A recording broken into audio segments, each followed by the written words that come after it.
ड्रामे की शुरुआत जिया से होती है जो कि टेम्पलेट बांटने का काम कर रही थी और यहाँ पर वो सोच रही होती है कि आज मैं बहुत सारे पैसे कमा लूंगी। तभी वहाँ पर बहुत सारे ब्लैक कार्स की एंट्री होती है, जैसे कि कुछ बाइक पर सवार लोग खेल लेते हैं, जिसकी वजह से कार रुक जाती है और उस कार में से एरिक निकलता है जो कि शाही परिवार का इकलौता उत्तराधिकारी है। तभी एक औरत बाइक पे से उतर करके एरिक के पास आती है, जिसे देख करके एरिक कहता है कि दादी आखिर आप ये सब क्या कर रही हैं? जिस पर दादी उसे एक हेलमेट मारते हुए कहती कि तुम्हारी हिम्मत भी कैसे हुई घर से भागने की? आखिर तुम कब तक शादी से बचते रहोगे? क्या तुम्हें शर्म नहीं आती कि तुम 30 साल के हो गए हो और अपनी दादी को इस तरीके से पोती पोतियों के लिए तरसा रहे हो? क्या तुम इसी तरीके से बीस्ट बन करके घूमते रहोगे? अगर अब तुमने मेरी बात नहीं मानी तो देखो मैं क्या करती हूँ, मैं यहीं पर लटक करके अपनी जान दे दूंगी। इतना कह करके वो चेयर पर खड़ी हो जाती है, जिन्हें देख करके तो अब एरिक पूरी तरीके से फ्रस्ट्रेट होने लगता है। तभी वहाँ पर जिया आ जाती है जो कि दादी को ऐसा करता हुआ देख लेती और दौड़ करके आकर के उन्हें रोकती है। अब ये सब देख करके एरिक कहता है कि अगर आपका नाटक खत्म हो गया तो मैं यहाँ से जाना चाहता हूँ क्योंकि मेरे पास में बहुत ही ज्यादा काम है। इतना कह करके वो वहाँ से चला जाता है। जिसे जाता हुआ देख करके तो दादी के गुस्से का कोई भी ठिकाना नहीं रहता है और वो कहती कि नालायक कहीं कि मैं तो तुम्हारी शादी करवा करके रहूंगी। वैसे देखो ये लड़की भी कितनी अच्छी है। ये सुन करके तो जिया घबरा जाती है और उनसे अपना हाथ छुड़ा करके जितने भी टेम्पलेट उसके गिरे होते हैं उसे उठा करके वहाँ से भाग खड़ी होती है। दूसरी तरफ हम एरिक को देखते हैं जो कि अपने फ्रेंड विक्टर के पास जाकर के क्लब में बैठा होता है, जहाँ उसका फ्रेंड बहुत सारी लड़कियों को उसके सामने प्रेजेंट करता है। वहीं जिया भी वेट्रेस का काम कर रही होती है, जो कि एरिक को देख करके सोचने लग जाती है कि अच्छा तो इन्हीं के लिए इतनी सारी लड़कियों को बुलाया गया है, लगता है कि बहुत ही बड़ा प्ले बॉय है। इतना सोच करके वो वहाँ से चली जाती है। इधर विक्टर एरिक से कहता है कि देखो मैं तुम्हारी दादी के आदेशों का पालन कर रहा हूँ, प्लीज मेरे साथ में कोऑपरेट करो। भले ही तुम्हें लड़कियां पसंद आए या ना आए, मुझे पता है कि तुम शादी नहीं करना चाहते हो लेकिन एंजॉय तो कर ही सकते हो। इतना कह करके वो उसके फेस के सामने नशे वाला धुआं फैलाने लगता है, जिसे देख करके एरिक समझ नहीं पाता है और कहता है कि लगता है कि तुम्हारी दिमागी संतुलन कुछ ठीक नहीं है। जिस पर विक्टर बात को बदलते हुए कहता है कि अच्छा भाई बुरा मत मानो, ये ड्रिंक करो और एंजॉय करो और जरा अपने ठंडे दिमाग से सोचो कि अगर तुम्हें परिवार को वारिस नहीं मिला तो आगे का वंश कैसे बढ़ेगा। भले तुम शादी नहीं करना चाहते हो लेकिन तुम्हें बच्चे तो पैदा करने ही पड़ेंगे, इसीलिए मैं कह रहा हूँ कि इनमें से कोई एक लड़की सिलेक्ट कर लो। इतने पर तो एरिक को नशा होने लगता है, जिसे देख करके तो विक्टर की खुशी का कोई भी ठिकाना नहीं रहता है और वो धीरे से पीछे हट जाता है और जितनी भी लड़कियां होती है उन सभी को एरिक के ऊपर छोड़ देता है। जिस पर लड़कियां तो एरिक के ऊपर टूट पड़ती है और उसे टच करते हुए सीड्यूस करने लगती है। अब उनके टच से तो एरिक को काफी ज्यादा गुस्सा आता है और उन्हें काफी तेज से डांट देता है, जिसकी डांट सुन करके तो लड़कियां वहाँ से भाग खड़ी होती है, जिसके बाद में एरिक भी वहाँ से उठ करके चला जाता है। दूसरी तरफ हम जिया को देखते हैं जो कि दूसरे वीआईपी एरिया में ड्रिंक सर्व करने के लिए जाती है, जहाँ उसकी स्टेप सिस्टर अपने फ्रेंड्स के साथ में एंजॉय कर रही होती है। जब उसके फ्रेंड जिया को देखते हैं तो उसका मजाक उड़ाते हुए कहने लग जाते हैं कि तुम्हारी ये बहन है ना जो किसी परिवार की गोद ली हुई बेटी है, आखिर ये कितनी बदसूरत और अनपढ़ टाइप की लग रही है। और यहाँ पर लिली सोचने लग जाती है किस तरीके से उसने अपने फादर के साथ में मिल करके जिया के डीएनए रिपोर्ट के साथ में छेड़छाड़ की थी, जिसकी वजह से उसकी मदर को ऐसा लगने लगता है कि जिया उनकी जैविक बेटी नहीं है और वो सबसे ज्यादा लिली से प्यार करने लगती है और जिया के साथ में बहुत ही ज्यादा बदसलूकी करना शुरू कर देती है। अब प्रेजेंट टाइम में जिया काफी ज्यादा घबरा करके ड्रिंक का बोतल गिरा देती है, जिसकी वजह से वो ड्रिंक बर्बाद हो जाता है। तो वो डर के मारे कहने लग जाती है कि मैं जल्दी इसके पैसे भर दूंगी, जिस पर लिली कहती है कि तुम्हें पता भी कि इसकी कितनी कीमत है, इसकी कीमत 1 लाख रुपए है, तुम इस जिंदगी में इसकी कीमत कभी भी नहीं भर पाओगी, लेकिन मेरे पास एक तरीका है कि मैं तुम्हें माफ कर सकती हूँ। इतना कह करके उसकी ड्रिंक में कुछ मिला करके उसे जबरदस्ती पिला देती है, जिस पर जिया कहती कि तुमने मुझे क्या पिलवाया है। तो लिली कहती कि आज तुम नशे में आकर किसी एक आदमी को अच्छे से सेटिस्फाइड करने वाली हो। इतना कह करके वो एक पागल आदमी को उसके सामने बुलाती है जो कि पूरी तरीके से मेंटली डिस्टर्ब था और वो जिया के ऊपर टूट पड़ता है और उसके साथ में बदतमीजी करने लगता है। और लिली आराम से ये सारी चीजें खड़ी होकर के देख रही होती है और उनकी वीडियो बना रही होती है। अब जिया किसी तरीके से उसे किक मार करके वहाँ से भागने में कामयाब हो जाती है, जहाँ वो सीधा एरिक के पास पहुंच जाती है और उसे पकड़ लेती है और उसे करीब जाने लगती है। तभी वो पागल आदमी भी उसके पीछे आ जाता है और कहने लग जाता है कि ये मेरी वुमेन है, इसे मुझे दिया गया है, इसलिए इसे करीब आने की हिम्मत भी मत करना। अब उसे देख करके तो एरिक के गुस्से का कोई भी ठिकाना नहीं रहता है और उसे एक किक मारता है और कहता है यहाँ से निकल जाओ, इससे पहले कि मैं तुम्हारे हाथ पैर तोड़ दूं, जिसकी वजह से वो पागल आदमी डर करके वहाँ से भाग खड़ा होता है। अब एरिक के ऊपर तो नशा सवार था, इसीलिए उसे कुछ समझ में नहीं आ रहा होता है, इसीलिए वो जिया को उठा करके अपने रूम के अंदर ले जाता है, जहाँ वो पूरी तरीके से अपना कंट्रोल खो देता है और जिया को भी कुछ समझ में नहीं आ रहा होता है क्योंकि वो भी नशे में धुत थी और यहाँ पर वो दोनों एक दूसरे के साथ में नाइट एक्सपेंड कर बैठते हैं। और अब हमें यहाँ से 1 महीने के बाद का सीन दिखाया जाता है। अब उस रात की वजह से जिया प्रेग्नेंट हो गई होती है, जिसकी वजह से उसके घर वाले उसे घर से बाहर निकाल देते हैं, जहाँ उसकी मदर उसके ऊपर बहुत बुरी तरीके से भड़की होती है। तभी वहाँ पर लिली आती है और बताती है कि इसके पेट में पल रहे बच्चे के फादर को मैं जानती हूँ, जिस पर उसकी मदर पूछती है कौन है वो। तो लिली बताती है कि वो एक पागल आदमी है जो कि सड़कों पर घूमता है। इतना कह करके वो उसे उस रात वाली वीडियो दिखा देती है, जिसे देख करके तो आंटी के गुस्से का कोई भी ठिकाना नहीं रह जाता है और वो कहती है कि नालायक है कि मैंने ऐसी लड़की को पाल पोस करके इतना बड़ा किया जो कि हमारे सी परिवार के नाम को इस तरीके से बदनाम कर देगी। इस बात पर जिया कहती कि माँ प्लीज मेरी बातों पर यकीन करिए कि मैंने ये सब जानबूझ करके नहीं किया था। उस रात इसी ने मुझे नशा दिया था और उस आदमी को भी इसी ने अरेंज किया था। इस बात पर उसकी मदर उसे एक जोरदार थप्पड़ लगा देती है और कहती है खबरदार जो तुमने मेरी बेटी को इन सब चीजों में घसीटने की कोशिश भी की तो। जिस पर जिया जिया रोते हुए कहने लग जाती है कि माँ क्या आपको मेरे ऊपर जरा सा भी विश्वास नहीं है। तो उसकी मदर कहती है कि तुम मेरे शी परिवार का खून नहीं हो तो भला मैं तुम्हारे पर विश्वास कैसे कर सकती हूँ। अब ज्यादा नाटक करने की जरूरत नहीं, जल्दी से चल करके इस बच्चे को हटाओ वरना मैं तुम्हारे हाथ पैर तोड़ करके रख दूंगी। और तुम्हें तो पता है कि लिली कितनी बीमार है, उसे डोनर की जरूरत है और वो डोनर कोई और नहीं तुम हो। इस बात पर जिया बहुत ही ज्यादा डर जाती है और कहने लग जाती है कि मैं इस बच्चे को नहीं हटा सकती हूँ। डॉक्टर ने कहा कि अगर मैंने इस बच्चे को हटाया तो मैं भविष्य में कभी भी माँ नहीं बन पाऊंगी। इस बात पर उसकी मदर कहती है क्या फर्क पड़ता है, मुझे तुम्हारी जिंदगी से कोई भी लेना देना नहीं है, मुझे बस अपनी बेटी की जान बचानी। इतना कहकर के वो उसे घसीटते हुए वहाँ से लेकर के चली जाती हैं और सीधा हॉस्पिटल लेकर के जाती हैं, जहाँ जिया गिड़गिड़ाने लगती है और कहती है प्लीज मेरे साथ में ऐसा मत करिए। लेकिन वो उसकी एक बात सुनने के लिए तैयार नहीं होती है, इसीलिए जिया उन आदमी के पैर पर मार करके वहाँ से भाग निकलती है। उसी हॉस्पिटल में एरिक अपने फ्रेंड्स के साथ में आया होता है और अपने फ्रेंड से पूछता है कि दादी मेरी कैसी है, जिस पर उसका फ्रेंड कहता है कि आखिर तुम हर वक्त गुस्से में मुझसे बात क्यों करते रहते हो। इस बात पर एरिक कहता है कि मैं बिल्कुल सीरियस हूँ, इसलिए बकवास करना बंद करो। जिस पर उसका फ्रेंड कहता है कि अच्छा एक बात बताओगी, क्या उस रात वाली लड़की को मैं तुम्हारे लिए फिर से ढूंढ दूं।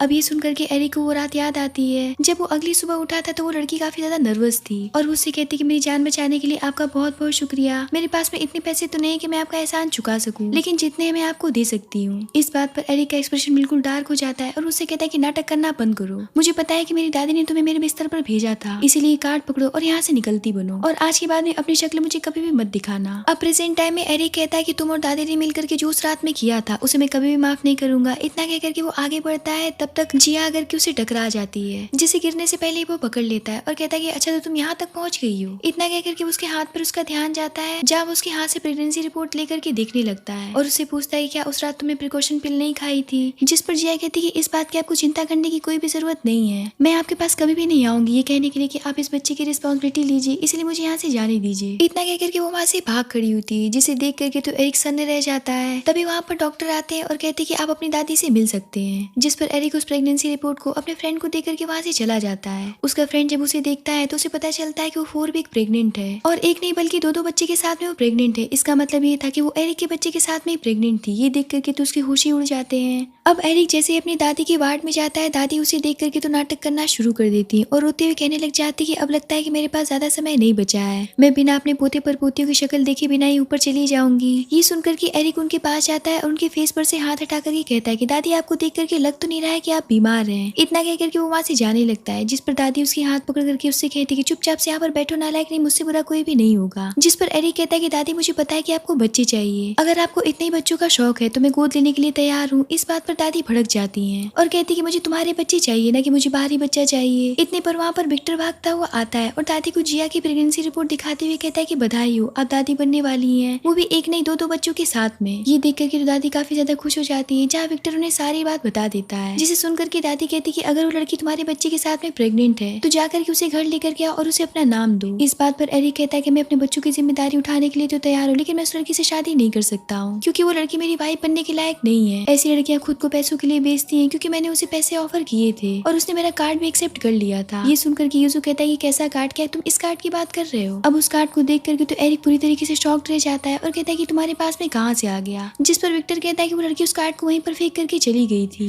तभी वहाँ पर एरिक का असिस्टेंट एक फाइल के साथ में आता है जिसमें कि जिया की सारी इन्फॉर्मेशन होती है और जिससे पता चलता है कि सी परिवार उसे अपने फायदे के लिए यूज कर रहा है। अब जैसा कि लिली की तबीयत खराब रहती थी तो वो जिया का ब्लड उसके लिए यूज करते थे। ये सुनकर के दादी कहती है कि आखिर कितना निर्दयी परिवार है उसका जो कि उसे ब्लड बैंक की तरह यूज कर रहा है। असिस्टेंट बताता है कि उस रात को जिया को जानबूझकर के नशा दिया गया था और उसे उस रात काफी ज्यादा बुली भी किया गया था। वो अपनी जान बचा करके वहाँ से भाग रही थी। इतने पर वो बॉस से आकर के मिल गई और उसने बॉस के साथ में नाइट एक्सपेंड कर लिया। इसमें उसकी कोई भी गलती नहीं है। अब वो उस रात की वजह से वो ट्विंस बच्चों के साथ में प्रेग्नेंट है, लेकिन उसके घर वाले दबाव डाल रहे हैं कि वो इस बच्चे को ना रखे, इसीलिए वो भागती फिर रही है। अब ये सारी चीजें देख करके तो एरिक पूरी तरीके से कंफ्यूज होता है और वो अपनी दादी से पूछता है कि दादी कहीं ये सारा प्लान आप ही का तो नहीं है। तो दादी कहती है क्या बकवास कर रहे हो, मैं इतने गंदे काम नहीं कर सकती हूँ कि किसी लड़की को नशा दे करके तुम्हारे पास भेज दूं। इसीलिए मेरी एक बात कान खोल करके सुन लो, वो लड़की बहुत ही ज्यादा मासूम है जिसके साथ में तुमने ये सब किया है। अभी तुम्हारी जिम्मेदारी है कि जाकर के उसे शादी करो और उसे अपना नाम दो, क्योंकि वो तुम्हारे बच्चों को कैरी किए हुए है। जहाँ विक्टर कहता है कि इससे पहले कि उसके साथ में कुछ बुरा हो जाए हमें वहाँ पर चलना पड़ेगा क्योंकि उसकी मदर उसके पीछे पड़ी है। ये सुनकर के तो सभी वहाँ से फौरन से निकल जाते हैं। इधर जिया बेचारी किसी तरीके से अपनी जान बचा करके भाग रही होती है, लेकिन वो ज्यादा दूर तक भाग नहीं पाती है और उसके मदर से गार्ड उसे घेर लेते हैं। जहाँ उसकी मदर आकर के कहती है कि तुमने हमें बहुत ही ज्यादा दौड़ा लिया, अब मैं देखो तुम्हारे साथ में क्या करती हूँ। जिस पर जिया कहती है कि माँ प्लीज ये सब मत करिए क्योंकि इसमें बच्चे की कोई भी गलती नहीं है, वो निर्दोष है और उसके साथ में ऐसा आप नहीं कर सकती हैं। इस बात पर उसकी मदर और भी ज्यादा भड़क जाती है और कहती है ना जाने किसका नाजायज बच्चा अपने अपने पेट में लेकर के घूम रही है और हमारे माथे पर अपना पाप मरना चाहती है। इतना कहकर के उसे और भी ज्यादा जलील करने लगती है। इतना कम नहीं था कि वो उसे वहीं पर मारना पीटना शुरू कर देती है और बहुत बुरी तरीके से उसे मारने लगती है। अब यहाँ पर जिया पूरी तरीके से लाचार हो जाती है क्योंकि उसकी हेल्प करने के लिए कोई भी नहीं होता है। अब इससे पहले कि आंटी उसे फाइनली पूरी तरीके से मार करके बेहोश कर पाती, तब तक वहाँ पर एरिक अपनी दादी के साथ में आ जाता है और उन्हें रोकता है, जिसे देख करके तो लिली पूरी तरीके से शॉक्ड रह जाती है और वो सोचने लग जाती है कि ये तो इस सिटी का सबसे पावरफुल इंसान है जिसके पीछे लड़कियां मरती हैं और ये सपना देखती कि उनकी इनसे शादी हो जाए। यहाँ पर एरिक को देख करके जिया उसके पैर पकड़ करके उससे मदद मांगने लगती और कहती है प्लीज मेरे बच्चे को बचा लीजिए। जहाँ एरिक उसके सामने नील डाउन होकर के उसके आगे अपना हाथ बढ़ाता है तो जिया को लगता है कि शायद वो उससे पैसे मांग रहा है, इसीलिए वो अपने पर्स में से जितने भी पैसे होते निकाल करके उसके हाथ में रख देती है, जिसे देख करके विक्टर कहता है कि लगता है कि भाभी बहुत ही ज्यादा बददिमाग है। इस बात पर दादी हंसने लगती है और कहती है कि शांत रहो और चुपचाप से देखो, जिस पर एरिक उसके पैसे उसे वापस करते हुए कहता है कि तुम क्या चाहती हो। तो जिया कहती है कि प्लीज मुझे इन सभी से बचा लीजिए। तो एरिक कहता है कि ठीक है मैं तुम्हें अपने साथ घर लेकर के चलूंगा। इतना कह करके उसे बहुत प्यार से उठा करके अपने सीने से लगा लेता है, जिसे देख करके जिया की मदर कहने लग जाती है कि इस कचरे को अपने साथ ले जाने से पहले इसका डीएनए टेस्ट जरूर करवा लीजिएगा, पता नहीं किसका बच्चा अपने पेट में लेकर के घूम रही है। इस बात पर दादी भड़क जाती है और उन्हें एक जोरदार थप्पड़ लगाते हुए कहती कि तुम माँ के नाम पर कलंक हो। इस तरीके की बात अपनी बेटी के बारे में कहते हुए क्या तुम्हें शर्म नहीं आ रही है। इतनी पर जिया बेहोश हो जाती है तो दादी कहती है इसकी कंडीशन सही नहीं है, इसे फौरन से हॉस्पिटल में एडमिट कराना पड़ेगा। इस बात पर जिया की मदर कहती है कि चलो अच्छा हुआ कि आप लोग का पैसा भी बच जाएगा, अपने आप ही सारा काम तमाम हो गया। ये सुन करके तो एरिक के गुस्से का कोई भी ठिकाना नहीं रहता है और वो सबको अपने गार्ड से पकड़वा लेता है और कहता है कि इन सभी को अच्छे से पनिशमेंट दो। इतना कहकर के वो जिया को अपनी गोद में उठा करके वहाँ से लेकर के चला जाता है। अब एरिक का ऑर्डर पाते ही गार्ड्स उन्हें खूब पीटते हैं। इधर जिया को ट्रीटमेंट देने के बाद में डॉक्टर बताते हैं कि बच्चा बिल्कुल ठीक है, वो तो शुक्र मनाए कि लड़की बहुत ही ज्यादा यंग है, वरना इसका मिसकैरेज होना पक्का था। इतना कहकर के वो वहाँ से चले जाते हैं। अब जिया की ऐसी कंडीशन देख करके दादी कहती कि मैंने सपने में भी नहीं सोचा था कि सी परिवार इतना गंदा होगा। जहाँ एरिक अपने फ्रेंड से कहता है कि मैं चाहता हूँ कि जो उन्होंने किया है उसकी भरपूर सजा उन्हें दी जाए, मैं चाहता हूँ कि वो सड़कों पर बैठ करके भीख मांगे। ये सुनकर के विक्टर कहता है कि बिल्कुल ऐसा ही होगा और इतना कहकर के वो वहाँ से चला जाता है। जहाँ सबके जाने के बाद में एरिक जिया के पास में बैठा होता है। जिया बेचारी सपने में बड़बड़ा रही होती है और बहुत ही ज्यादा डरी हुई होती है और चौंक करके उठ जाती है। जहाँ वो अपने सामने एरिक को देख करके थोड़ी सी घबरा जाती है और उसे सॉरी कहने लगती है। एरिक तो उसे देख ही जा रहा होता है। जहाँ वो उससे कहती है कि मैं प्रेग्नेंट नहीं होना चाहती थी, पर मैं क्या करूँ, मैं जानबूझ करके प्रेग्नेंट नहीं हुई हूँ और मेरा इस बच्चे के अलावा इस दुनिया में कोई भी नहीं, इसलिए मैं इसे हर्ट नहीं कर सकती थी। पर मैं आपसे वादा करती हूँ कि मैं इस बच्चे को लेकर के आपसे कहीं दूर चली जाऊंगी। दुनिया को कभी भी नहीं पता चल पाएगा कि आपका कोई बच्चा भी था। ये सुन करके तो एरिक के गुस्से का कोई भी ठिकाना नहीं रहता है और वो उससे कहता है कि तुम्हें क्या लगता है कि मैं अपने बच्चे को तुम्हें यहाँ से ले जाने दूंगा। ये सुन करके तो जिया काफी डर जाती है और कहने लग जाती है कि प्लीज मुझे और मेरे बच्चे को यहाँ से जाने दीजिए। तो एरिक कहता है कि अगर मैं तुम्हें यहाँ से न जाने दूँ तो तुम क्या कर लोगी। इतनी पर दादी आती है और एरिक को पीछे से मारते हुए कहती है कि नालायक कहेंगे, तुम उसे धमका रहे हो, तुम्हें दिख नहीं रहा है कि वो कितनी छोटी और कमजोर है, ऊपर से वो प्रेग्नेंट है, तुम्हें उसे पोलाइट होकर के बात करना चाहिए। जिस पर एरिक कहता है कि दादी मैंने कुछ भी नहीं किया है। तो दादी कहती है कि मुझे पता है कि तुम यहाँ पर क्या कर रहे थे। जहाँ वो जिया से बहुत प्यार से पूछती है कि बेटा तुम ठीक तो हो ना, अब तुम्हें कैसा फील हो रहा है। तो जिया एरिक का गुस्से वाला फेस देख करके डर जाती है और कहती है कि दादी मैं बिल्कुल ठीक हूँ। इस बात पर दादी एरिक का फेस दूसरी तरफ मोड़ते हुए कहती है कि इससे डरने की तुम्हें कोई भी जरूरत नहीं है क्योंकि मैं तुम्हारे साथ में हूँ। तभी वहाँ पर विक्टर एक फाइल लेकर के आता है, जिस पर एरिक उस फाइल को लेकर के जिया को देते हुए कहता है कि इसे अच्छे से पढ़ करके साइन कर दो क्योंकि हम शादी करने वाले हैं। ये सुन करके तो जिया शॉक्ड रह जाती है। जहाँ जिया उन फाइल को पढ़ना शुरू करती है जिसमें कि साई परिवार के बहुत सारे संपत्ति उसके नाम पर ट्रांसफर किए जा रहे थे। ये सब देख करके जिया उन सभी चीजों को लेने से इनकार कर देती है। तो दादी कहती है कि इन सभी चीजों पर तुम्हारा हक है क्योंकि तुम मेरे परिवार को वारिस देने वाली हो। ये सब सुनकर के जिया बहुत ही ज्यादा नर्वस हो जाती है और वो कहने लग जाती है पर मैं आपकी वाइफ बनने के लायक नहीं हूँ क्योंकि मेरे पास में इतनी योग्यता नहीं है। जिस पर एरिक कहता है कि मेरी बात ध्यान से सुनो, तुम मेरे बच्चे के साथ में प्रेग्नेंट हो, इतना काफी है तुम्हें मेरी वाइफ बनने के लिए, और वैसे भी कोई शादी टेम्परेरी नहीं है, मैं तुमसे रियल शादी करना चाहता हूँ। ये सुनकर के तो और भी ज्यादा सदमे में चली जाती है। अब तुम्हारे पास में ज्यादा सोचने का समय नहीं है, क्या तुम चाहती हो किसी परिवार तुम्हारे बच्चे को तुमसे छीन ले। ये सुनकर के जिया डर जाती है और फौरन से उन पेपर्स पर साइन कर देती है, जिसे देख करके एरिक स्माइल करता है और उससे कहता है कि अब जब तुमने इन पेपर पर साइन कर ही दिया है तो मेरे साथ में मैरिज ब्यूरो चलोगी या फिर मैं तुम्हें आलू की बोरी की तरह अपनी पीठ पर टांग करके ले चलूं। ये सुनकर के दादी उसे मारते हुए कहती है फिर से तुम उसे धमका रहे हो। जहाँ वो जिया को अपना चाबुक देते हुए कहती है कि अब से तुम्हें कभी भी धमकाने की कोशिश करे तो तुम इसी से खूब पीटना, ये तुम्हारा कुछ भी नहीं कर पाएगा। और यहाँ पर दादी सोचती है फाइनली मेरे पोते का घर बस गया और यहाँ पर वो खुश होते हुए वहाँ से चली जाती है। जहाँ सबके जाने के बाद में जिया वो चाबुक उसे वापस करने लगती है और कहती है कि मुझे इसकी कोई भी जरूरत नहीं है। जिस पर फैंग उसकी बातों को इग्नोर करता हुआ कहता है कि मुझे वो सब नहीं पता है, अभी तुम्हें मेरे साथ में मैरिज ब्यूरो चलना चाहिए। इतना कहकर के वो उसे उठा करके अपने साथ में लेकर के चला जाता है, जहाँ वो उसे मैरिज ब्यूरो ले जाकर के उसे शादी कर लेता है। जिसके बाद में एरिक उसे अपने घर लेकर के चला जाता है, जहाँ इतनी सारी मेट्स को देख करके जिया काफी नर्वस हो जाती है। लेकिन एरिक बहुत प्यार से सभी से उसके बारे में बताता है कि अब से वो उसकी वाइफ है। दूसरी तरफ हम दादी को देखते हैं जो कि जिया के लिए बहुत ही अच्छे से रूम को अरेंजमेंट करवाती हैं और जिया को बहुत प्यार से रूम के अंदर लेकर के आती है और उसे किसी प्रिंसेस की तरह ट्रीट करती हैं। इतना प्यार दुलार देख करके तो जिया काफी इमोशनल हो जाती है। तभी वहाँ पर एरिक आता है और उसे इस तरीके से रोता हुआ देख करके कहता है कि क्या मुझसे कोई गलती हो गई है, क्या तुम अब दादी से मेरी शिकायत करने वाली है। तो वो कहती है कि ऐसी बात नहीं है। जहाँ दादी एरिक से कहती है कि अगले हफ्ते मेरा जन्मदिन है, तो मैं चाहती हूँ कि मेरे जन्मदिन के दिन तुम अपनी शादी को सबके सामने पब्लिक कर देना। तो एरिक कहता है कि ठीक है, फिर मैं उस पार्टी की तैयारी कर लेता हूँ। जिसके बाद में दादी जिया को अपने साथ में शॉपिंग के लिए लेकर के चली जाती है, जहाँ उसे बहुत सारी शॉपिंग्स कराती है, जिसे देख करके तो जिया काफी परेशान हो जाती है और कहती है कि सारी चीजें बहुत ही महंगी है, मैं इतने सामान नहीं ले सकती हूँ। पर दादी उसकी एक बात नहीं सुनती। अब ये दोनों शॉपिंग कर ही रही होती हैं। तभी एरिक के पास से विक्टर की कॉल आ जाती है। जब उसका फोन रिसीव करता है वो, तो उसका एक्सप्रेशन बिल्कुल डार्क हो जाता है, जिसे देख करके जिया थोड़ी सी परेशान हो जाती है। तो दादी कहती है कि उसे मत देखो, उसका नेचर ऐसा ही है, कभी वो गुस्सा हो जाता है तो कभी शांत हो जाता है, कभी वो भड़क जाता है। इधर विक्टर एरिक से बताता है कि लिली को कोई भी बीमारी नहीं है, वो 7 साल से भाभी का ब्लड बस ऐसे ही यूज कर रही थी ताकि वो उन्हें कमजोर बना सके। ये सुन करके तो एरिक के गुस्से का कोई भी ठिकाना नहीं रहता है और वो कहता है कि अगर उसे बीमार बनने का इतना ही शौक है तो उसे एग्जैक्ट वही चीज तो जो वो चाहती है। तो विक्टर कहता है कि ठीक है, तुम निश्चिंत रहो, मैं सारे काम अच्छे से कर लूंगा। इतना कह करके वो कॉल काट देता है। जहाँ एरिक जिया को देख करके सोचने लग जाता है कि अब से तुम मेरी वाइफ हो, तो तुम्हारी रक्षा करना अब मेरा कर्तव्य है, इसके लिए चाहे मुझे कुछ भी करना पड़े। दूसरी तरफ हम विक्टर को देखते हैं जो कि उन तीनों को बहुत बुरी तरीके से धमकाता है, जिससे कि डर के मारे वो तीनों वहाँ से भाग खड़े होते हैं। लेकिन घर आने के बाद में लिली की नाक से ब्लड आने लगता है, जिसे देख करके वो काफी परेशान हो जाती है और सोचने लग जाती है कि सच में वो बीमार तो नहीं पड़ गई है। जहाँ उसके फादर उसे देख करके कहते हैं कि परेशान मत, तो मैं तुम्हें हॉस्पिटल लेकर के चलता हूँ। इतना कह करके वो उसे हॉस्पिटल लेकर के जाते हैं, जहाँ डॉक्टर कंफर्म करता है कि लिली को अब गंभीर बीमारी हो चुकी है। ये सुनकर के लिली भड़क जाती है और कहती है कि अब तक तो मैं नाटक कर रही थी, भला मैं सबसे बीमार कैसे पड़ सकती हूँ। जिस पर डॉक्टर कहता है कि तो आपका रिपोर्ट बता रहा है, इसमें मैं कुछ भी नहीं कर सकता हूँ। अगर आपने जल्दी अपना ट्रांसप्लांट नहीं कराया तो आप ज्यादा दिन तक जिंदा नहीं रह पाएंगी। तभी वहाँ पर जिया एरिक के साथ में आती है अपने रूटीन चेकअप के लिए, जहाँ एरिक के पास में एक जरूरी कॉल आ जाता है, इसलिए उसे अटेंड करने के लिए बाहर चला जाता है। अब जिया जैसे ही आगे बढ़ती तो वो अपने बहन और अपने फादर की बातों को सुनने लगती है, जिससे कि उसे पता चलता है कि लिली कभी बीमार थी ही नहीं, वो तो बस उसका ब्लड इसलिए यूज कर रहे थे ताकि वो उसे वीक बना सके। अब ये सब सुन करके तो उसके गुस्से का कोई भी ठिकाना नहीं रहता है और उनके सामने जाकर के कहने लग जाते हैं कि आप दोनों को शर्म आनी चाहिए, जब ये लड़की बीमार थी नहीं तो आपने मेरा ब्लड क्यों यूज किया। ये सुनकर के लिली उससे कहती कि तुम्हारी इतनी औकात नहीं है जो कि तुम हमारे सामने आकर के इस तरीके से सवाल कर सको, अब चुपचाप से मेरे साथ में चलो क्योंकि मुझे ट्रांसप्लांट की जरूरत है। इस बात पर जिया अपना हाथ छुड़ाते हुए कहती कि मैं तो चाहती हूँ कि तुम मर जाओ। ये सुनकर के उसके फादर भड़क जाते हैं और उसे एक जोरदार थप्पड़ लगा देते हैं, जिसकी वजह से जिया जमीन पर गिर जाती है। तभी वहाँ पर एरिक आता है और उसे इस तरीके से देख करके तो उसे गुस्से का कोई भी ठिकाना नहीं रहता है, जहाँ उसके फादर को एक किक मार करके उससे दूर करता है और उसे फौरन से उठा करके उससे पूछता है कि तुम ठीक तो हो ना।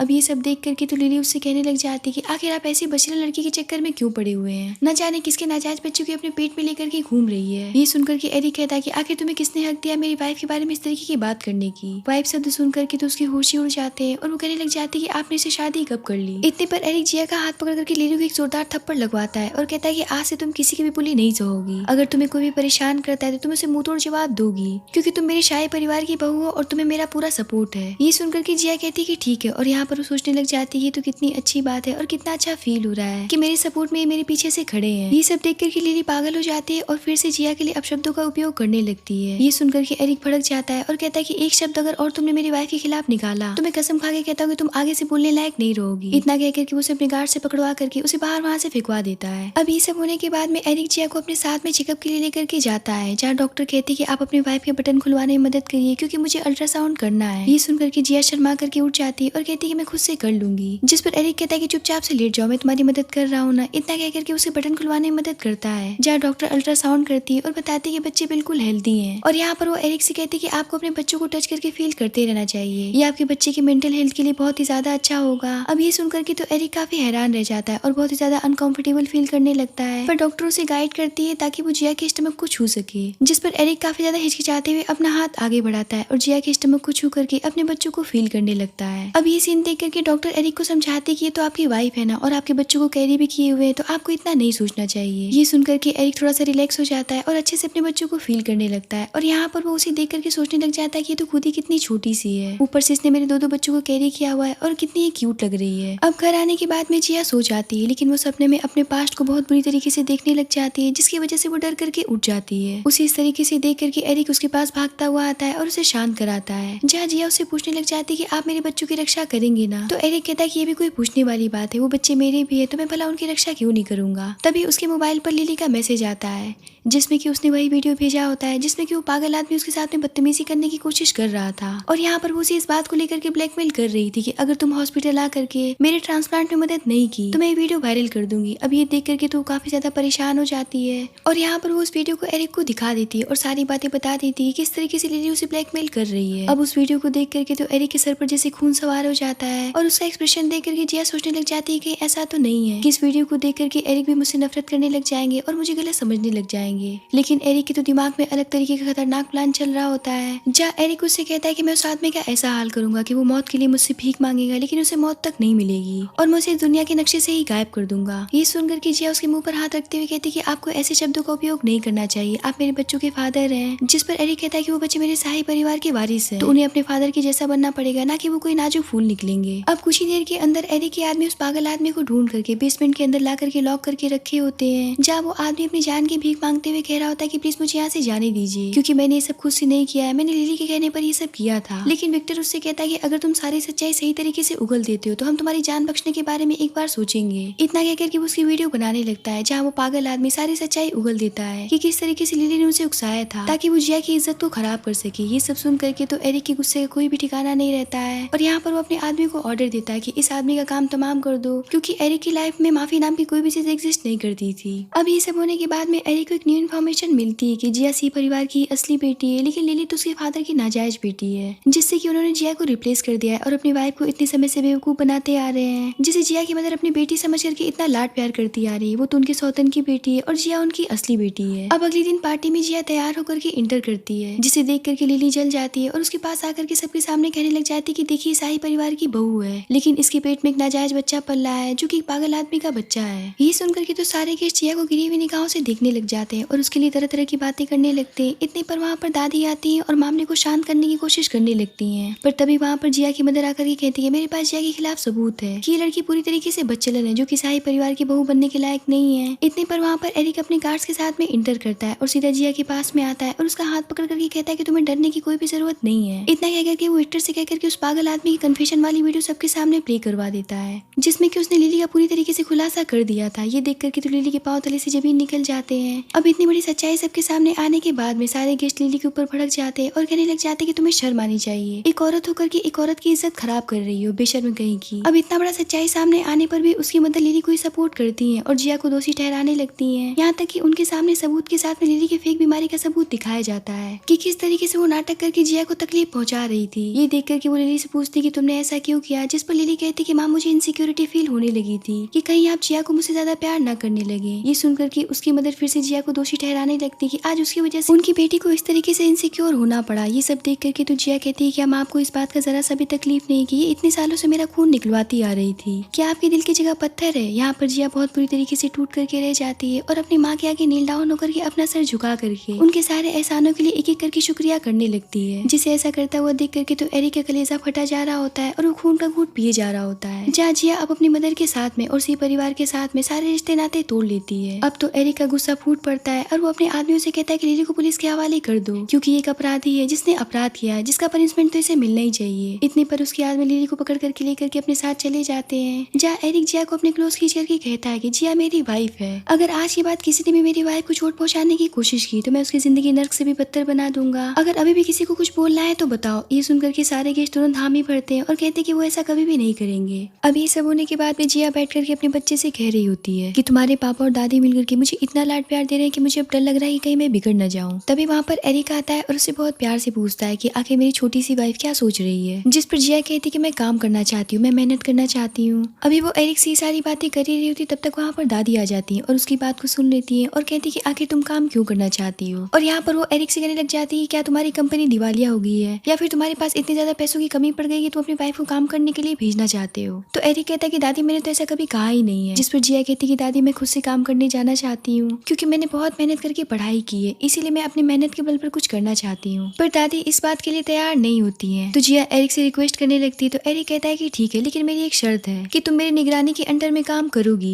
जिस पर दादी कहती कि मैं इस बात के लिए तैयार तो नहीं हूँ, लेकिन अगर मेरी बहू चाहती है काम करना तो ठीक है, लेकिन उसे जरा सी भी तकलीफ नहीं होना चाहिए, नहीं तो मैं तुम्हारे हाथ पैर तोड़ करके रख दूंगी। जिस पर एरिक कहता है कि दादी आप बिल्कुल भी चिंता मत करिए, मैं अपनी वाइफ का अच्छे से ख्याल रखूंगा। ये सुनकर के दादी रिलैक्स हो जाती है। दादी के जाने के बाद में एरिक जिया से कहता है कि तुम्हें पता है ना कि तुम मेरी वाइफ हो और तुम अब बाहर काम करने जा रही हो, तो मुझे किसी के ऊपर भी बाहर विश्वास नहीं है, क्योंकि तुम्हें पता होना चाहिए कि मेरे बहुत सारे एनिमीज हैं, क्योंकि मैं बहुत ही अच्छा इंसान नहीं हूँ। इसीलिए मैं चाहता हूँ कि तुम थोड़ा बहुत फाइटिंग स्किल सीख लो, ताकि अगर तुम्हें कोई भी नुकसान पहुंचाने की कोशिश कर सके तो तुम खुद को सेव कर सको जब तक मैं वहाँ पर पहुंचूं। इतना कहकर के उसे थोड़ी बहुत फाइटिंग स्किल सिखाने की कोशिश करता है, पर जिया तो पूरी तरीके से बददिमाग थी, वो तो अपने ही हस्बैंड का नाक तोड़ देती है, जिस पर एरिक को बहुत ही ज्यादा दर्द होने लगता है। तो जिया फौरन से जाकर के उसका फेस चेक करने लगती है, जिस पर एरिक उसका हाथ पकड़ लेता है। तो जिया देखती है कि मैंने क्या कर दिया, और वो फौरन से एरिक को बहुत प्यार से किस करती है, और उसका किस पा करके तो एरिक पूरी तरीके से मेल्ट हो जाता है, और यहाँ पर वो उसे पलट करके डीपली किस करना शुरू कर देता है। अगले दिन जिया की मदर उससे मिलने के लिए आती है और उससे कहती है कि तुम्हें तो पता है ना कि लिली अब सही में बीमार पड़ गई है, तो मुझे तुम्हारे ब्लड की सच में उसके लिए जरूरत है, और मुझे ट्रांसप्लांट पे भी तुम्हारी जरूरत पड़ सकती है, इसलिए तुम्हें मेरे साथ चलना पड़ेगा। जिस पर जिया कहती है कि ठीक है, मैं तुम्हारे साथ चलने के लिए तो तैयार हूँ, इसके बदले मुझे 100 मिलियन चाहिए। ये सुनकर के उसकी मदर भड़क जाती है और कहती है कि लालची लड़की, तुम्हारी हिम्मत भी कैसे हुई मुझसे पैसे मांगने की। इस बात पर जिया उन्हें भरपूर जलील करती है और उनके मुंह पर चाय फेंकती हुई वहाँ से चली जाती है। और यहाँ पर सारा नजारा खड़ा होकर के एरिक और उसका फ्रेंड देख रहे होते हैं, और उनके दिल को सुकून पहुंचता है। आखिरकार जिया थोड़ी थोड़ी करके बोल्ड होना शुरू हो गई और अपने लिए स्टैंड भी लेने लगी है। जिया के जाने के बाद में एरिक उसकी मदर के पास आता है और उन्हें एक फाइल पकड़ाता है और कहता है कि जिया आपकी जैविक बेटी है, क्योंकि उसकी डीएनए रिपोर्ट के साथ में छेड़छाड़ की गई थी, इसीलिए अपनी आंखों को खोलिए। अब ये सुनकर के उसकी मदर कहती है कि ज्यादा मुझे चरखा पढ़ाने की जरूरत नहीं है, मुझे पता है कि तुम नकली डीएनए रिपोर्ट मेरे पास में लेकर के आए हो, मेरी असली बेटी सिर्फ लिली है और कोई भी नहीं हो सकती है। जिस पर एरिक कहता है कि मैंने आपकी जैसे बददिमाग औरत आज तक अपनी जिंदगी में नहीं देखी है। इस बात पर जिया की मदर कहती है कि लगता है कि मेरी बेटी का बिस्तर पर परफॉर्मेंस आपको काफी ज्यादा पसंद आ गया है, इसीलिए आप उसके पीछे पागल हो गए। अब ये सुनकर के तो एरिक के गुस्से का कोई भी ठिकाना नहीं रहता है और वो अपने फ्रेंड को इशारा कर देता है, जिस पर उसका फ्रेंड उन्हें एक जोरदार थप्पड़ लगाता है और कहता है कि पागल औरत, और कहता है कि जितनी ज्यादा आप इस मामले में देरी करेंगी उतनी ज्यादा आप पछताएंगी। हो सकता है कि सच्चाई पता चलने के बाद में और आपको यकीन आने के बाद में आप हमेशा के लिए जिया को खो दें। अब यहाँ पर एरिक उन्हें फाइनली लास्ट वार्निंग देता है कि आज के बाद में जिया से मिलने की हिम्मत भी मत करेंगी वो, वरना वो पूरी सी परिवार को पूरी तरीके से बर्बाद कर देगा। इतना कह करके वो अपने फ्रेंड के साथ में वहाँ से चला जाता है। अगले दिन जिया के पास में कंपनी से कॉल आता है कि वो सिलेक्ट हो गई और उसकी जॉब लग गई। इस बात से वो काफी ज्यादा खुश हो जाती है और अगले दिन से वो जॉब ज्वाइन करती है। पर वो जैसे ही कंपनी में इंटर करती है, सारे एम्प्लॉयज उसे देख करके तरह तरह की बातें करने लगते हैं, क्योंकि वो प्रेग्नेंट थी और प्रेग्नेंट औरत को कंपनी में काम मिलना रूल्स के खिलाफ था। इसीलिए वो आपस में बातें करने लग जाते हैं कि आखिर इसे कंपनी में जॉब कैसे मिल सकती है, ये तो प्रेग्नेंट है और लगता है कि इसने अपने प्रेगनेंसी के बारे में छुपाया, तभी इसे कंपनी में जॉब मिल गई। कितनी बेशर्म लड़की है। जिस पर जिया कहती कि मैंने कुछ भी नहीं छुपाया, सबको यहाँ पर पता है कि मैं प्रेग्नेंट हूँ, तभी मुझे जॉब मिल गई है। जहाँ वो लड़कियां कहने जाती कि हमें लगता है कि हमें यहाँ के सीईओ से जाकर के इसकी शिकायत करनी चाहिए, क्योंकि हमें लगता है कि इसे गलती से यहाँ पर नौकरी मिल गई, क्योंकि कभी भी किसी भी प्रेग्नेंट लड़की को किसी भी कंपनी में जॉब नहीं दिया जाता है। तभी वहाँ पर एरिक आता है, जिसे देख करके सारी लड़कियां वापस से अपने अपने काम पर लग जाती हैं। वही जिया भी अपना मुंह छुपा करके बैठी होती है और उसी कंपनी की डायरेक्टर फौरन से एरिक के पास जाकर के इतराने लगती है और कहने लग जाती है कि आप तो काफी दिन के बाद में यहाँ पर कंपनी में आए हैं। जिस पर एरिक कहता है कि मेरा यहाँ पर आने का बस एक ही उद्देश्य है, क्योंकि मेरी वाइफ यहाँ पर न्यू कंपनी में ज्वाइन की है, मैं बस उसके लिए आया हूँ। ये सुनकर के तो जिया भी हैरान रह जाती है, लेकिन फिर भी वो अपना फेस छुपाए जा रही होती है। जहाँ मिंग सभी की बातों को इग्नोर करते हुए और भी ज्यादा इतराने लगती है और उससे कहने लगती है कि आपने कहा था कि आप मेरी सैलरी बढ़ा देंगे। अब उसे इस तरीके से टच करता हुआ देख करके एरिक का असिस्टेंट उसे फौरन से एरिक से दूर करता है और कहता है कि अपने हाथ दूर रखो, वरना मैं तुम्हारे हाथ तोड़ दूंगा। जहाँ एरिक जिया को देख करके कहता है कि मेरी वाइफ ही अपना फेस मुझसे क्यों छुपा रही है। इतना करके वो जिया के पास जाता है और कहता है कि क्या मैं इतना शर्मनाक लगता हूँ जो कि तुम मुझसे अपनी नजरें छुपा रही हो। जिस पर जिया कहती है कि अभी प्लीज ऐसा मत करिए। इतने पर एरिक उसका हाथ पकड़ करके सबके सामने से उसे अपने साथ लेकर के चला जाता है। अभी नजारा देख करके तो सारी लड़कियां शॉक रह जाती है कि आखिर एरिक ने शादी कब कर ली, और मिंग के तो जेलसी का कोई भी ठिकाना नहीं रह जाता है। दूसरी तरफ हम एरिक को देखते हैं जो कि जिया को घर लेकर के जाता है और उसे बहुत प्यार से समझाता है कि उसे ये बात किसी से भी छुपाने की जरूरत नहीं है कि वो उसकी वाइफ है। जिस पर जिया कहती कि मैं तो बस इतना ही चाहती थी कि कंपनी में किसी को भी पता ना चले कि मैं आपकी वाइफ हूँ, वरना सभी मुझे सीईओ की वाइफ की तरह ट्रीट करने लगेंगे और सभी मुझसे डरने लगेंगे। जिस पर एरिक उसके गाल को पकड़ते हुए कहता है कि ज्यादा अपना छोटा सा दिमाग चलाने की जरूरत नहीं है, मुझे लोगों की परवाह नहीं, मुझे सिर्फ तुम्हारी परवाह है। तभी अचानक से जिया को बेबी की किक्स महसूस होते हैं और वो एरिक से कहती है कि आपका बच्चा किक कर रहा है। ये सुनकर के एरिक फौरन से अपने बच्चे का किक फील करने लगता है और बहुत ही ज्यादा खुश हो जाता है और अपने बच्चे से बहुत प्यार से बात करने लगता है, जिसे देख करके तो जिया काफी ज्यादा खुश हो जाती है और वो सोचती है कि अपने बच्चे से कितना प्यार करते हैं। अभी एरिक अपने बच्चे से बात कर ही रहा होता होता है तब तक वहाँ पर दादी आ जाती है और उन्हें एक साथ इतना हैप्पी देख करके वो भी बहुत ही ज्यादा खुश हो जाती है। जहाँ वो एरिक के हाथ में एक छोटा सा गुड्डा पकड़ा देती है, जिसे देख करके तो वो काफी कंफ्यूज हो जाता है। तो दादी कहती है कि देखो तुम्हारी वाइफ बच्चे को जन्म देने वाली है, तो अब तुम्हारा ही कर्तव्य है कि तुम धीरे धीरे सारी चीजें सीख जाओ कि बच्चे को दूध कैसे पिलाते हैं, उसका डायपर कैसे चेंज करते हैं। अब ये सुनकर के जिया कहती है कि दादी आप इन्हें शर्मिंदा मत करिए, मैं ये सारी चीजें अकेले कर लूंगी। जिस पर दादी कहती है कि भला तुम अकेले ये सारी चीजें कैसे कर सकती हो, एक बच्चे की जिम्मेदारी माँ बाप दोनों की होती है, इसीलिए एरिक को भी इसकी जिम्मेदारी तो उठानी पड़ेगी। इस बात पर जिया दादी को गले से लगा करके कहने लग जाती है कि दादी आप मुझसे कितना प्यार करती हैं और मेरे बारे में कितना सोचती हैं। अब ये देख करके तो एरिक को काफी ज्यादा जेलस फील होने लगता है और वो कहता है कि सिर्फ तुम दादी से ही प्यार करती रहोगी क्या, मुझे एक झप्पी नहीं मिलेगा क्योंकि मैं भी तो तुमसे प्यार करता हूँ। अब उसकी बातें सुनकर के जिया सोचने लग जाती है कि मुझे पता है कि आप बच्चे की वजह से मेरा इतना देखभाल करते हैं और मुझसे इतना प्यार करते हैं, लेकिन मुझे अपनी हद पता है, मैं अपनी हदें कभी भी पार नहीं कर सकती हूँ। अब ये सब होने के बाद में दादी जिया को बहुत प्यार से चिकन सूप बना करके पिलाती हैं और उसे बताती है कि एरिक का भी फेवरेट सूप है। जिस पर जिया कहती है कि सच में उनका फेवरेट सूप है, तो दादी कहती है कि हाँ उसे बचपन से बहुत ही ज्यादा पसंद है। अब तुमने अपना सूप खत्म कर लिया है तो मैं उसके लिए कंपनी लेकर के जा रही हूँ। जिस पर जिया कहती है कि दादी आपको परेशान होने की जरूरत नहीं है, मैं उनके लिए सूप लेकर के चली जाऊंगी। तो दादी कहती है कि ठीक है। इधर एरिक अपने कंपनी में बैठा होता है जहाँ विक्टर उससे कह रहा होता है कि मैंने सुना है कि तुमने भाभी के न्यू डिजाइन पर अरबों रुपए लगा दिए ताकि वो फेमस हो सके, लेकिन तुम्हें इस बात का डर नहीं है क्या कि अगर इतने पैसे डूब गए तो फिर क्या होगा। जिस पर एरिक कहता है कि मुझे इस बात से कोई फर्क नहीं पड़ता है कि वो पैसे डूब जाएंगे, मैं बस चाहता हूँ कि मेरी वाइफ फेमस हो जाए और उसे इस बात से खुशी मिले कि उसे हर कोई फैशन डिजाइनर की नजरों से देखने लगा है क्योंकि उसका सपना है। अभी सारी बातें खड़ी होकर के जिया बाहर से सुन रही होती है और उसे यहाँ पर पता चल जाता है कि किस तरीके से एरिक उसके पीछे इतने पैसे खर्च कर रहा है। विक्टर कहता है कि लगता है कि मेरा दोस्त पूरी तरीके से प्यार में बर्बाद हो चुका है और आशिक बन गया है। तभी जिया बोल पड़ती कि मेरे पति ने मेरे पीछे इतने सारे पैसे खर्च कर दिए। अभी सुनकर के विक्टर जिया को देख करके कुर्सी से उलट पड़ता है जिसकी वजह से उसे चोट लग जाती है। अब इस बात से तो एरिक के दिल को काफी ज्यादा शांति मिलती है और वो सोचता है कि अच्छा हुआ, इसे और भी ज्यादा चोट लगनी चाहिए थी। जहाँ जिया घबरा करके अंदर आती है और विक्टर तो ऐसे ही जमीन पर पड़ा पड़ा जिया से कहता है कि हेलो भाभी आप कैसी हैं। जिया कहती है कि मैं ठीक हूँ, लेकिन आप इस तरीके से गिरे पड़े क्यों हैं। अब इस बात पर विक्टर को काफी ज्यादा शर्मिंदगी फील होती है और वो फौरन से वहाँ से भाग खड़ा होता है। जहाँ एरिक जिया को बहुत प्यार से चेयर पर बिठाता है तो जिया कहती है कि मैं आपके लिए सूप लेकर के आई हूँ। तो एरिक कहता है कि ठीक है फिर मुझे अपने हाथों से पिला दो। ये सुनकर के जिया अपने हाथों से सूप पिलाती है तो एरिक कहता है कि सूप का स्वाद कुछ अजीब लग रहा है, मुझे तो बिल्कुल भी टेस्टी नहीं लग रहा है। तो जिया कहती है कि मैं समझी नहीं, मुझे तो बहुत ही ज्यादा अच्छा लग रहा था, भला आपको ये खराब कैसे लग सकता है। तो एरिक कहता है कि हो सकता है कि इसे पिलाने का तरीका तुम्हारा कुछ अजीब हो। तो जिया कहती है कि सूप तो ऐसे ही पिलाते हैं। तो एरिक उससे कहता है कि ऐसे नहीं पिलाते। इतना कहकर के वो एक चम्मच सूप पीता है और फिर जिया को माउथ टू माउथ सूप को पिला देता है और कहता है कि इस तरीके से सूप पिलाया जाता है। अब ये देख करके तो जिया काफी शर्मा जाती है। जहाँ उससे पूछती कि आखिर आपने इतने पैसे मेरे पीछे बर्बाद क्यों किए, अगर वो पैसे डूब गए तो कितना बड़ा झटका लगेगा। तो एरिक कहता है कि वो पैसे मेरे लिए कोई भी मायने नहीं रखते हैं, तुम मेरे बच्चे की माँ बनने वाली हो तो तुम इतना तो डिजर्व करती हो। अब ये सुनकर के जिया सोचती कि मुझे पता है कि आप अपने बच्चे की वजह से मेरे लिए इतना कुछ कर रहे हैं। जहाँ वो खड़ी हो जाती है और एरिक से कहती है कि आपका बहुत बहुत शुक्रिया मेरे लिए इतना कुछ करने के लिए। इतना कहकर के वो उसे गले से लगा लेती है और सोचती कि मुझे कोई फर्क नहीं पड़ता है कि आप ये सब बच्चे के लिए कर रहे हैं, मेरे साथ में इतना अच्छा व्यवहार किसी ने भी नहीं किया है, इसलिए मैं हमेशा ही आपको शुक्रिया अदा ऐसे ही करती रहूंगी।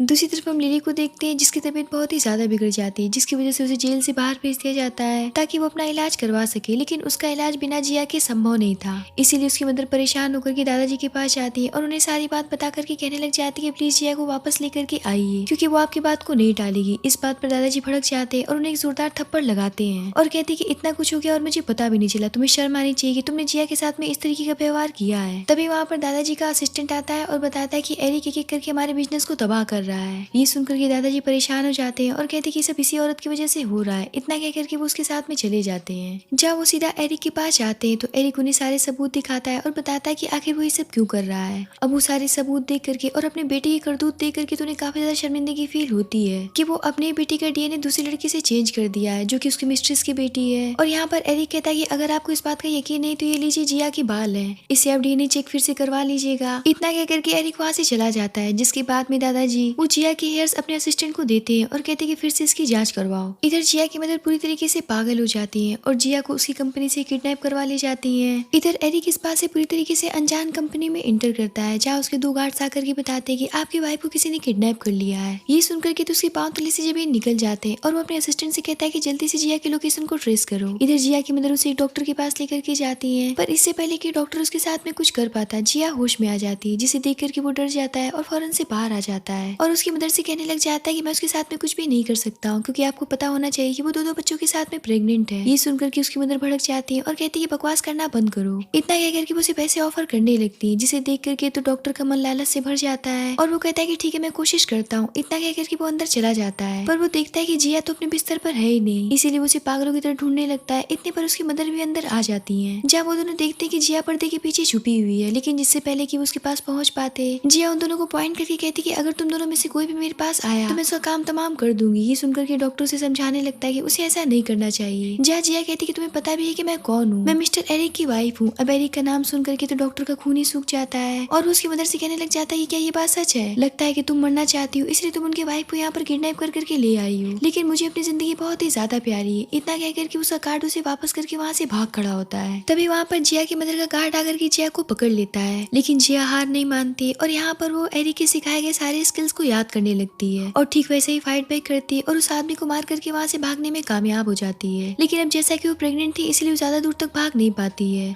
और यहाँ पर गार्ड उसे फिर से पकड़ लेता है, जिसे देख करके उसकी मदर कहने लग जाती है अगर तुम मेरी बेटी के काम नहीं आ सकती हो तो मुझे कोई फर्क नहीं पड़ता है कि तुम जियो या मरो। इतना कह करके उसे मारने वाली होती तब तक वहाँ पर एरिक पहुंच जाता है और उन्हें किक मार करके जिया से दूर करता है। जहाँ जिया भी उस आदमी के साथ में फाइट बैक फिर से करती है और अपने आप को छुड़ा लेती है। अब एरिक की तो गुस्से का कोई भी ठिकाना नहीं रहता है और उस आदमी को खूब पीटता है। जहाँ उसकी मदर सोचने लग जाती है अगर मेरी बेटी जिंदा नहीं रह सकती तो जिया को भी जिंदा रहने का कोई भी हक नहीं है। इधर एरिक उस आदमी को मारने में बिजी होता है, तब तक वो मौका पा करके जिया के ऊपर हमला कर देती है और उसे जख्मी कर देती है, जिसे देख करके तो एरिक की जैसे दुनिया ही रुक जाती है। जहाँ जिया एरिक से कहने लग जाती है प्लीज मुझे माफ कर दीजिएगा, मैं अपने बच्चों की रक्षा नहीं कर पाई। अगर हॉस्पिटल ले जाने के बाद में डॉक्टर आपसे पूछे कि आपको किसे बचाना है तो प्लीज आप अपने बच्चों को चूज करिएगा। इतना कह करके वो बेहोश हो जाती है। एरिक कहता है कि प्लीज मुझे माफ कर देना कि मैं तुम्हारी रक्षा नहीं कर पाया। इतना कह करके वो उसे उठा करके फौरन से हॉस्पिटल लेकर के भागता है। तभी वहाँ पर दादाजी आते हैं और उसकी मदर को डांटते हुए कहते हैं कि अंधी गई की, लगता है कि तुम पूरी तरीके से पागल हो गई, अपनी बेटी को तुमने हर्ट कर दिया। इतना कह करके उनके सामने सारे सबूत रख देते हैं। अब सारे सबूत देखने के बाद में उन्हें रियलाइज होता है कि उन्होंने क्या किया है, जो कि माफी के काबिल तो बिल्कुल भी नहीं है। इधर जिया और उसके बच्चे जिंदगी और मौत से लड़ रहे होते हैं। तभी वहाँ पर डॉक्टर आती है और पूछती है कि उन्हें किसे बचाना है, वो अपना बच्चा चाहते हैं या फिर माँ चाहते हैं, जिस पर दादी और एरिक कहते हैं कि मुझे हमारी जिया चाहिए। तभी वहाँ पर एक और डॉक्टर आती है और कहती है कि हम बच्चे को भी बचाने की पूरी कोशिश करते हैं, क्योंकि प्री मेच्योर प्रेगनेंसी है इसलिए थोड़ा सा खतरा बढ़ गया है। इतना कह करके वो वहाँ से चली जाती है। अब कुछ देर के बाद में डॉक्टर बताती है कि माँ और बच्चा दोनों ही सही है, बच्चे दोनों ऑब्जर्वेशन में रखे गए हैं जिनका ट्रीटमेंट चल रहा है। अब एरिक 3 दिन से लगातार जिया के पास में बैठा ही होता है, जहाँ उसका फ्रेंड उससे कहने लग जाता है कि तुम 3 दिन से कुछ भी नहीं खाए पी हो, लगता है कि तुम भी बीमार पड़ने वाले हो। जिस पर एरिक कहता है कि मुझसे फालतू की बातें मत करो, मेरी वाइफ जिंदगी और मौत से लड़ करके मेरे पास वापस आई है, भला मैं उसे छोड़ करके कहीं भी कैसे जा सकता हूँ। कुछ देर के बाद में जिया जब होश में आती तो अपने बच्चों के बारे में पूछती है, जिस पर एरिक उसे गले से लगा करके कहता है कि हमारे बच्चे बिल्कुल ठीक है, उनका ट्रीटमेंट चल रहा है। ये सुनकर के जिया खुश हो जाती है। अब यहाँ पर एरिक उसे सारी सच्चाई बता देता है कि लिली की मदर ही उसकी जैविक मदर है, जिसे सुनकर के जिया को बिल्कुल भी अच्छा फील नहीं होता है और वो कहती है कि अब मुझे इस बात से कोई फर्क नहीं पड़ता है कि वही मेरी जैविक मदर है, क्योंकि जिया अब उनसे बहुत ही ज्यादा नफरत करने लगी थी और वो नफरत के काबिल थी भी। यहाँ पर जिया एरिक से कहने लग जाती है कि आप लोग को मेरी इतनी चिंता करने की कोई भी जरूरत नहीं थी,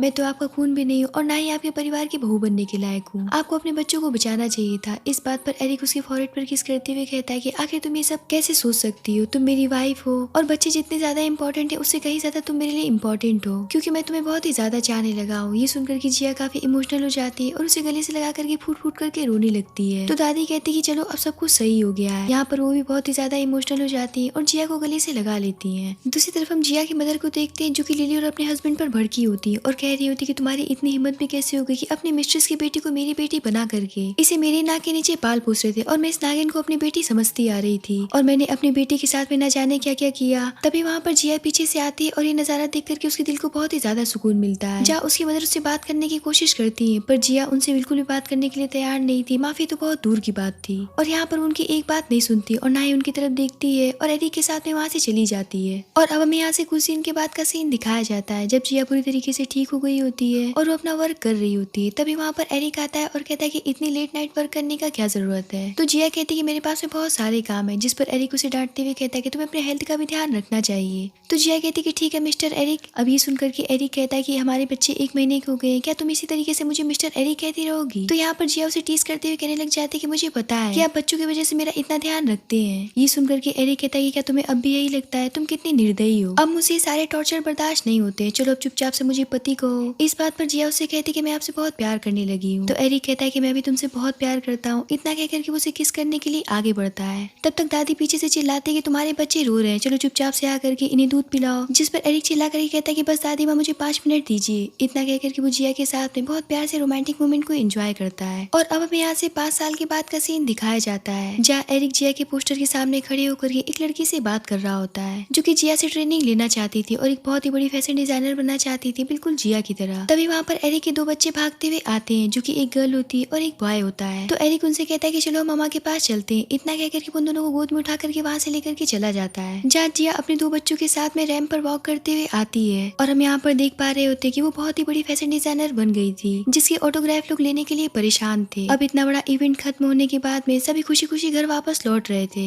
तभी जिया देखती कि उसकी मदर पूरी तरीके से पागल हो चुकी है और वो कचरे के डब्बे में से खाना निकाल करके खा रही होती है। तभी जिया की बेटी उन्हें देखती है और कहती है कि पापा मुझे नीचे उतार दीजिए, मुझे लगता है कि उन्हें भूख लगी है। इतना कहकर के वो उनके पास जाती है और अपना पेस्ट्री उन्हें दे देती है। जहाँ उनकी ऐसी हालत देख करके एरिक जिया से कहता है कि अगर तुम कहोगी तो मैं उन्हें आश्रम शिफ्ट करवा दूंगा। तो जिया कहती है कि ठीक है। जिया की मदर अपने 2 नाती और अपनी बेटी को देख करके बहुत ही ज्यादा इमोशनल हो जाती है और रोने लग जाती है, लेकिन वो सभी उन्हें इग्नोर करते हुए आगे निकल जाते हैं और एक जगह पर जाकर के न्यू ईयर को अच्छे से सेलिब्रेट करते हैं और बहुत सारे पटाखे और फुलझड़ी छोड़ते हैं।